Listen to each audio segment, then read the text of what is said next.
श्री गणेशाय नमः. श्री कुलदेवतायै नमः. श्री सद्गुरवे नमः. श्रीराम जय राम जय जय राम. अध्यात्म रामायण युद्धकांडम सप्तमहा सर्गः. श्री महादेव म्हणाले, अमृतासारखे हितकर कालनेमीचे भाषण ऐकून रावण संतापला. त्याचे डोळे क्रोधाने लाल झाले. तापलेल्या तुपात पाणी टाकल्याने ते जसे अधिकच पेट घेते तशी त्याची स्थिती झाली. तो म्हणाला, माझी आज्ञा मोडणाऱ्या तुला दुष्टाला मी ठार करतो.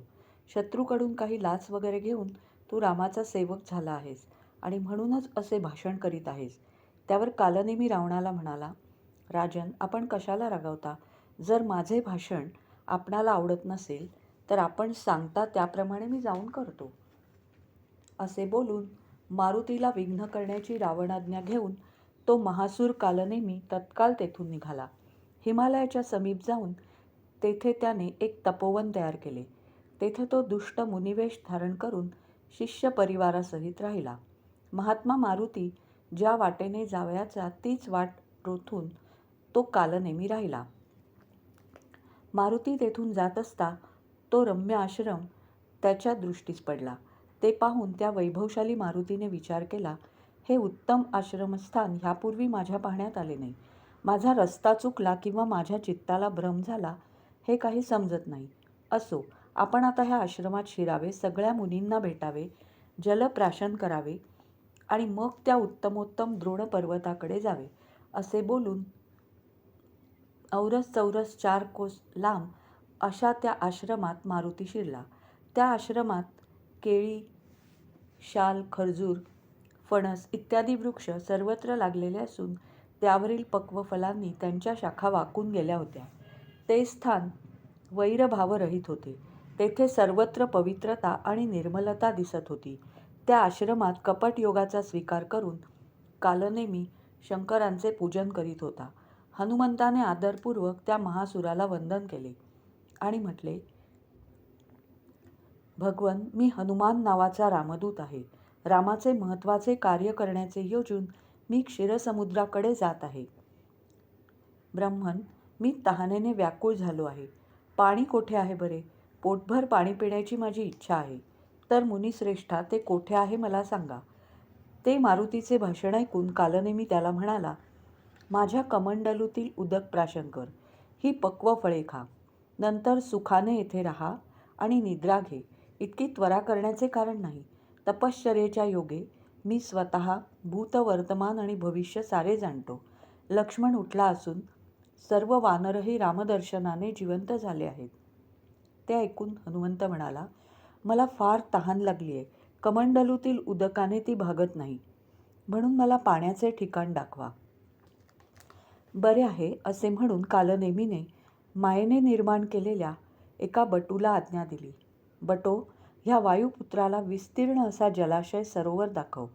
मग कालनेमी मारुतीला म्हणाला, डोळे मिटून पाणी पी आणि नंतर मजजवळ ये. मी तुला मंत्रोपदेश करीन, तेणेकरून तुला औषधी दिसतील. ठीक आहे, असे म्हणून बटूने दाखवलेल्या सरोवरात मारुती शिरला आणि डोळे मिटून पाणी पिऊ लागला. तोच एक भयंकर स्वरूपाची महामाया मकरी तेथे आली आणि त्या महावानरा मारुतीला भराभर गिळू लागली. तेव्हा हनुमंताने डोळे उघडून पाहिले की आपणाला मगरी सुसरी गिळत आहे.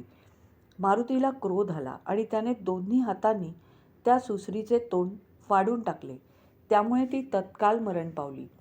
इतक्यात आकाशामध्ये एक दिव्यरूपी स्त्री दिसली. ती धान्यमाली या नावाने प्रसिद्ध होती. ती हनुमंताला म्हणाली, कपिश्रेष्ठा, तुझ्या प्रसादाने मी शापविमुक्त झाले आहे. मी एक अप्सरा असून काही कारणाने एका मुनीने मला शाप दिला होता. आश्रमामध्ये जो मुनी तू पाहिलास तो कालनेमी नावाचा महादैत्य आहे. हे हनुमंता, तुझ्या मार्गात तुला विघ्न करावे म्हणून रावणाने त्याला पाठवले आहे. तो मुनिवेशधारी मुनी नसून ब्राह्मणांची हत्या करणारा राक्षस आहे. त्याचा सत्वर वध कर आणि त्वरित अत्युत्तम द्रोण पर्वतावर जा. तुझ्या स्पर्शाने माझ्या पातकांचा नाश झाला आहे. मी आता ब्रह्मलोकी जाते. असे बोलून ती स्वर्गाला गेली आणि हनुमंतही आश्रमात आला. तो आलेला पाहून कालनेमी म्हणाला, वानरश्रेष्ठा, तुला का बरे इतका विलंब लागला? तू माझ्यापासून मंत्र घे आणि मला गुरुदक्षिणा दे. असे तो बोलला असता मारुतीने मुठघट्ट आवळली आणि त्या राक्षसाला म्हटले, ही घे दक्षिणा. असे बोलून मारुतीने त्याचवर एक मुष्टीचा प्रहार केला. तत्काल त्या महासूर कालनेमीने मुनिवेश सोडून दिला आणि तो वायुपुत्र मारुतीबरोबर लढू लागला. नाना माया प्रकार योजून तो राक्षस लढला, परंतु मारुती महामाईकाचा रामाचा दूत आणि मायावी कपटी राक्षसांचा शत्रू होता. त्याने कालनेमीच्या मस्तकावर मुष्टी प्रहार करताच मस्तक फुटून तो दैत्य मरण पावला. त्यानंतर मारुती क्षीरसमुद्रावर गेला. तेथे महागिरी द्रोण त्याच्या दृष्टीस पडला, परंतु त्यावर औषधी त्याला दिसल्या नाहीत. मग हनुमंताने त्या पर्वतालाच उपटून घेतले आणि तो वायुवेगाने रामाजवळ आला. मग मारुती रामाला म्हणाला, देवेशा, महापर्वत द्रोणाचल मी आणला आहे. आता जे करणे योग्य असेल ते करावे. ह्या कामी विलंब करणे योग्य नाही. हनुमंताचे भाषण ऐकून रामाच्या मनाला संतोष झाला. मग महाबुद्धिमंत रामाने तत्काल पर्वतावरील औषधी काढल्या आणि सुषेणाकरवी त्या महात्मा लक्ष्मणाची चिकित्सा करविली. तेव्हा जागृत झाल्याप्रमाणे लगेच उठून लक्ष्मण म्हणाला, दशानना, थांब थांब, तू कोठे जाशील? तुझा आता वध करतो. असे लक्ष्मण बोलत आहे हे पाहून रामाने त्याला मस्तकाच्या ठिकाणी हुंगले. नंतर तो मारुतीला म्हणाला, वत्सा महाकपे, आज तुझ्या प्रसादाने माझा बंधू लक्ष्मण कुशल स्थितीत माझ्या दृष्टीस पडत आहे. इतके बोलून वानरांसह सुग्रीवाला बरोबर घेऊन बिभीषणाच्या मतानुसार राम युद्धाला उभा राहिला. लढण्याची अत्युत्कंठा धरून ते सर्व वानर पाषाण वृक्ष पर्वतांची शिखरे घेऊन युद्धाभिमुख होऊन निघाले. त्या रणात रामाचे बाण लागून महासूर रावण घायाळ झाला. सिंहाकडून हत्तीची, अगर गरुडाकडून सर्पाची गाळ उडावी, त्याप्रमाणे रामाकडून रावणाची स्थिती झाली. महात्म्या राघवाकडून पराभव झाला असता राजा रावण तेथून गेला आणि सिंहासनावर बसून तो राक्षसांना बोलला, पूर्वी ब्रह्मदेवाने मनुष्याच्याच हातून मला मृत्यू येणार असे सांगितले आहे. पृथ्वीवर माझा वध करेल असा कोणीही मनुष्य नाही. म्हणून साक्षात नारायण मनुष्य झाला आहे यात संशय नाही. तो दशरथपुत्र राम होऊन माझ्या वधाकरता येथे आलाय. राक्षसश्रेष्ठ हो, अनरण्याने पूर्वी मला शाप दिलाय की माझ्या वंशात सनातन परमात्मा अवतार घेईल आणि त्याच्याकडून तुझा पुत्र, पौत्र, बांधव या सर्वांसह वध होईल यात संशय नाही. असे बोलून तो अनरण्य स्वर्गाला गेला. तोच हा राम माझ्याकरता उत्पन्न झाला असून तो माझा वध करणार. कुंभकर्ण हा तर अगदी मूर्ख असून सर्वदा निद्रावश झालेला असतो. तो महासामर्थ्यवान आहे.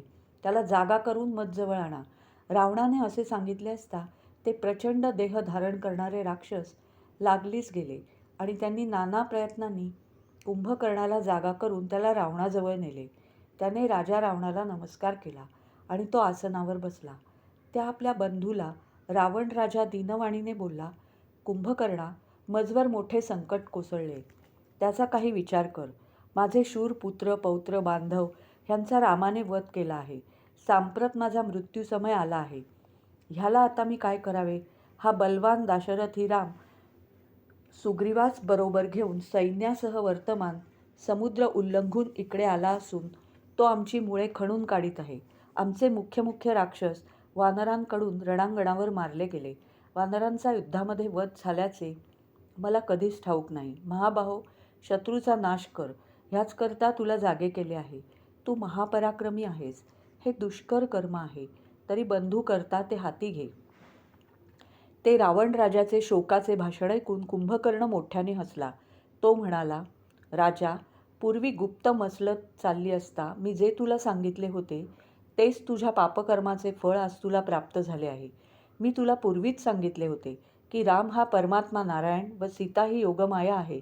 तुला मी बोध केला तरी तू शहाणा झाला नाहीस. एकदा रात्रीच्या वेळी अरण्यात पर्वत शिखरी एका विस्तीर्ण शिलेवर मी बसलो होतो. तेथे दिव्यज्ञानी साक्षात नारदमुनी माझ्या दृष्टीस पडले. मी त्यांना विचारले, महाभागा, आपण कोठून आला मला सांगा. असे मी बोलले असता ते म्हणाले, देवांच्या मसलती चालल्या असता मी तेथे होतो. तेथे घडलेला खरा वृत्तांत तुला सांगतो, ऐक. तुम्ही दोघांनी देवांना त्रास दिल्यामुळे ते श्री विष्णूंकडे गेले. अंतःकरणपूर्वक त्या देवादिदेवाची स्तुती करून देव म्हणाले, हे परमेश्वरा, हा रावण दुरासत असून त्रैलोक्याला शत्रूसारखा झाला आहे. ह्याचा वध करा. मनुष्याच्या हातून त्याचा वध व्हावयाचा अशी ब्रह्मदेवाने पूर्वी योजना करून ठेवली आहे. म्हणून तुम्ही मनुष्यरूप धारण करून ह्या रावणरूप शत्रूचा नाश करा. त्यावर ते सत्यसंकल्प ईश्वर महाविष्णू बरे आहे असे म्हणाले. त्याप्रमाणे रघुकुलामध्ये तो देव राम नावाने अवतीर्ण झाला आहे. तो तुम्हा सर्वांचा वध करेल असे सांगून ते नारद मुनी गेले. म्हणून राम हा सनातन परब्रह्म होय हे समज. वैराचा त्याग कर आणि आता त्या मायेने मनुष्यरूप धारण करणाऱ्या रामाची भक्ती कर. भक्तिभावाने भजणाऱ्याला रघुश्रेष्ठ राम प्रसन्न होतो. भक्ती ही ज्ञानाची जननी आहे व भक्ती ही मोक्षदायिनी आहे. भक्तिहीनाने जरी काही केले तरी ते न केल्यासारखेच होय. आजवर श्री विष्णूंनी अनेक अवतार घेतले असून तदनुरूप त्यांनी लीला केल्या आहेत. अशा सहस्र अवतारांसमान हा ज्ञानरूप व कल्याणरूप रामावतार आहे. जे शहाणे लोक मनाने आणि वाणीने रामाचे रात्रंदिवस भजन करतात ते अनायासाने संसार तरून जातात आणि हरिपदी प्राप्त होतात. जे साधू पुरुष सतत शुद्ध भावाने पृथ्वीवर रामाचे ध्यान करतात आणि त्याच्या चरित्राचे पठण करतात ते संसाररूपी महासर्पाच्या पाशातून मुक्त होऊन अंती सीतापतीच्या अनंत सौख्यार्थदायक पदाला पावतात. युद्धकांडातील 7वा सर्ग समाप्त.